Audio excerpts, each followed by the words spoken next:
News 24 घडामोडी श्वास चालू घडामोडींचा। दार बंद, आत रक्ताचा सडा। पिंपळगाव मालवीत अंगावर काटा आणणारी घटना। अहिल्यानगर हादरलं, पिंपळगाव मालवीत महिलेचा थेट गळाच चिरला। अहिल्यानगरच्या पिंपळगाव मालवी येथे दरोडेखोरांनी थेट घरात घुसून लताबाई नानाभाऊ कराळे वय वर्ष 50 या महिलेचा निघरून खून केला आहे। घरात एकट्याच असलेल्या लताबाईंवर अज्ञात हल्लेखोरांनी धारदार शस्त्राने डोक्यात वार करत क्रूर अत्याचार केला। सायंकाळी त्यांचा मुलगा घरी परतला असता रक्ताच्या थारोळ्यात पडलेला मृतदेह पाहून हादरला। घटनेची माहिती मिळताच MIDC पोलिसांनी घटनास्थळी धाव घेतली असून दरोडेखोरांचा शोध सुरू आहे।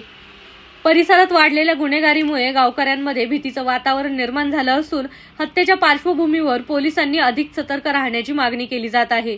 या थरारक हत्याकांडांचा मास्टरमाइंड लवकरच सापडतो का हे पाहणे आता महत्त्वाचे ठरणार आहे। प्रतिनिधी स्वामी गोसावी, न्यूज 24 घडामोडी, अहिल्यानगर।